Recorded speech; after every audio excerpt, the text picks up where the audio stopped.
Assalamualaikum warahmatullahi wabarakatuh. Alhamdulillah wa syukurillah la haula wa la quwwata illa billah. Asyhadu an la ilaha illallah wa asyhadu anna Muhammadan abduhu wa rasuluh. Allahumma sholli ala Muhammad wa ala ali Muhammad. Selamat datang di studio kami Islamic Science Research Institute, pemilik dan pengelola data Rembang atau Twilight, baik untuk pagi maupun untuk malam, yang paling komprehensif di dunia. Data kami sudah setiap hari bertambah, eh, meskipun tentu saja kalau saya ada kegiatan ya tidak ada gitu ya. Tapi s- intinya adalah setiap saat bertambah, meskipun satu, dua, dan sebagainya. Eh, Kali ini, hari ini, pada short video nomor 5 ini, saya akan menampilkan analisis kehadiran fajar di Tromsø. Tromsø itu di Norwegia. Nah, itu sudah mendekati wilayah Arktik, wilayah yang 70% ke atas, ke arah kutub utara. Ini sangat menarik sekali dan saya akan langsung share file saya.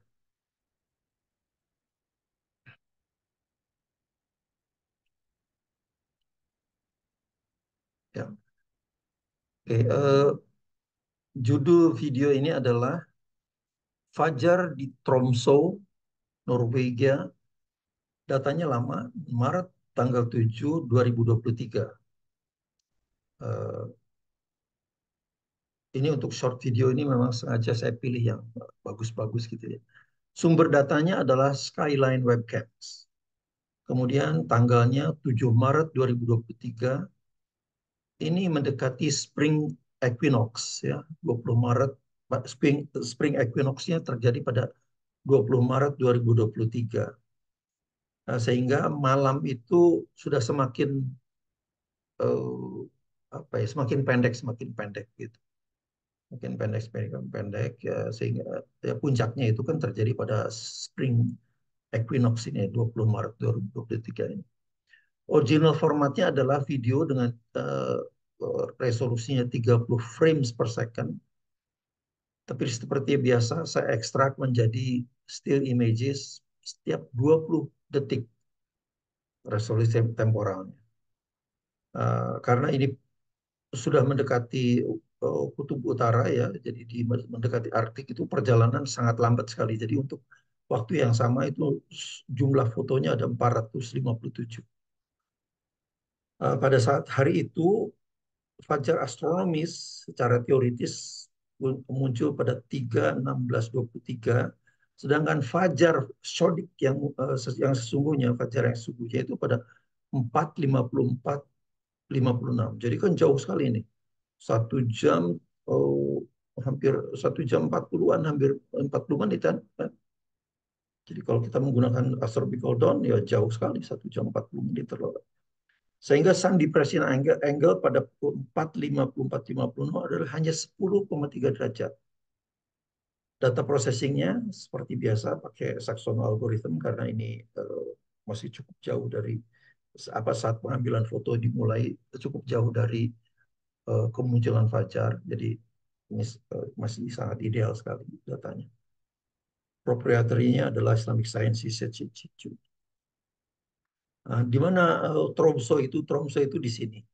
Jadi ini adalah Norwegia, ini Norwegia. Kemudian inilah Swedia. Swedia, ini Finlandia, negara-negara Skandinavia kan ini. Kemudian Denmark tuh di sini. Cuman ini Greenland, ini adalah Greenland yang kemarin saya lapor, itu adalah spesial, daerah khusus eh, milik Denmark, kerajaan Denmark ya. Ini Islandia adalah ini Iceland. Jadi sedangkan Arktiknya sendiri adalah 30 derajat tuh, kalau kutub utaranya di sini, ini lingkaran yang seperti ini 70. Jadi Tromsø itu di bibir, betul-betul di bibir antara apa, hampir masuk ke ke Arktik, wilayah Arktik, sehingga terpengaruh juga oleh jadi ada satu masa yang fajar itu tidak pernah apa matahari tidak pernah terbit atau pada saat summer matahari tidak pernah tenggelam. Oke, itu anunya. Oke, datanya adalah ini. Datanya adalah ini. Seperti biasa, rupanya memang ada problem dengan screen recorder yang saya miliki, yang saya gunakan. Itu antara 1 sampai 29 itu gelap, sehingga saya baru bisa menangkap ada yang ada fotonya itu, ada gambarnya itu pada foto ke-30. Seperti biasa ya, antara 30 ke 31 itu berarti 20 detik. Jadi kalau 30 sampai 60 itu berarti 20 detik kali 30-an lah gitu. Ini sengaja sebelum fajar muncul saya ambil agak jarang supaya tidak terlalu. Jadi pada saat permulaan diambil pada 3:28:16, kedudukan matahari adalah 17,2 derajat di bawah ufuk. Jadi mendekati astronomical dawn lah ini. Kemudian ini adalah seperti biasa statistical measure daripada foto itu terus ke bawah. Nah, berdasarkan ini adalah ini yang merah-merah ini. Merah-merah. Ini adalah standard deviation daripada foto masing-masing foto pada jamnya ini. Nah, kemudian Saxon algorithm kita menggunakan algoritma untuk menentukan titik kehadiran fajar itu, yaitu pada saat ini saat gelap ini, kemudian ini adalah saat terang setelah fajar muncul. Di titik golas itulah fajar itu muncul.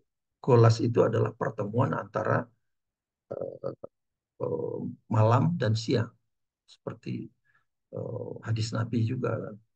Jadi kalau misalnya malam, kalau gelap gitu, ya sukar membedakan jam 11 malam juga jam 9 malam itu sudah gelap juga. Bagaimana membedakan antara jam 9 sampai atau jam 11 atau jam 3 atau jam 2 kan? Itu gelap semua. Bagaimana Anda mau kalau membedakan kalau dasarnya adalah gelap. Jadi gholas itu bukan gelap, tapi percampuran campuran pertemuan antara gelap dan terang, siang dan malam. Oke, jadi ternyata muncul fajar itu fajar sodik ya muncul pada 4:54:56 4:56. Nah, ini dilihat ya 4 ini kan 4:51 4:58 berarti 4:56-nya di 4:54-nya di sini pada 10,3 derajat saat matahari 10,3 derajat di bawah ufuk. Sehingga kalau kita menggunakan eh, astronomical dawn sebagai basis untuk sholat subuh, maka antara subuh sampai dengan matahari terbit itu 3 jam, hampir 3 jam setengah ini, 3 jam 28 menitan. Padahal fajar muncul baru pada pukul 4:54:56, sehingga fajar yang sesungguhnya, fajar atau twilight yang sesungguhnya antara fajar sodik ini sampai dengan matahari terbit adalah hanya 1 jam 49 menit.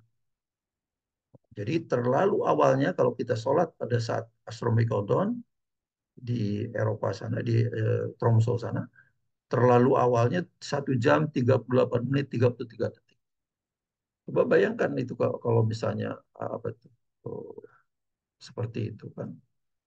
Nah, oke, sekarang kita lihat kita verifikasinya dengan edge detection. Saya menggunakan edge detection-nya menggunakan software open source yaitu ImageJ. Nah, inilah ImageJ ini. Oke, sini aja. Oke. Ini adalah foto ke-30 pukul 3:28:16 ketika matahari 17,2 derajat di bawah ufuk. Oke, gelap, gelap total. Kemudian saya klik 16,5 derajat di bawah ufuk, masih gelap juga. 15,4, 14,7, 13,9, 13,0 masih gelap juga, lihat belum ada tanda-tanda. 12,2, 11,4 derajat di bawah ufuk. Nah, inilah yang terdeteksi oleh Saxon algorithm, fajar itu sudah muncul. Kalau mata telanjang masih belum bisa lihat. Nah, itulah gholas. Itulah namanya gholas. Kelihatannya gelap, tapi sebetulnya fajar sudah muncul. Nah, Baru kalau ini 10,3 derajat di bawah ufuk, ini yang. Nah, kalau kita lihat ini, tentu saja kalau Anda harus menggunakan laptop ya, ini sudah mulai ada semburat-semburat ini, perbedaan ini. Ini ya tentu saja ini sudah bias ya, karena saya sudah tahu apa itu. Ini udah ada, ini juga sudah kelihatan. Nah, pada saat 10. Jadi kalau pada tadi 10,3 belum kelihatan, tapi 10. Jadi mata manusia akan selalu lebih terlambat dibandingkan dengan algoritma komputer lah. Jadi, nah ini 9,7 sudah semakin jelas. Ini ada garis seperti ini. 9,4, 8,8 derajat di bawah ufuk terus. Nah, jadi nggak bisa bohong, sudah fajar itu muncul ya tidak ada 18 derajat, apalagi 20 derajat, tidak ada. Oke, tuh. Seperti biasa, Islamic Science Research Institute menyediakan training dalam hal kalau Anda tertarik untuk bagaimana mencari situs-situs yang merekam twilight data di 5 benua itu. Kalau Anda tertarik untuk merekam data twilight di 5 benua itu. Nah, kemudian bagaimana mengsinkronize antara komputer clock kita dengan tempat di sana itu, di lokal itu. Karena itu kan waktunya waktu lokal, sedangkan kita merekamnya pakai komputer, waktu komputer kita. Bagaimana mengsinkronize-nya itu juga uh, harus belajar lah gitu. Kemudian bagaimana mengkonversi, karena itu uh, yang direkam adalah video menjadi still images, menjadi foto-foto lepas. Kemudian bagaimana menganalisisnya. Jadi dengan seorang algoritma untuk computer coding tentu saja kan. Jadi kalau misalnya Anda akan tahu cara apa algoritmnya, tapi Anda mau mengcoding sendiri boleh. Tapi kalau misalnya kita mau udahlah gunakan aja coding yang sudah ada. Nah, saya punya run pada GNU Octave atau MATLAB. Jadi kalau tinggal dikonversi aja nanti ke misalnya Python atau dan sebagainya. Kemudian bagaimana cara memahami image processing, modul-modul image processing untuk verifikasi. Seperti tadi adalah image detection menggunakan apa image, tapi bisa juga misalnya dengan MATLAB dan sebagainya. GNU Octave bisa juga.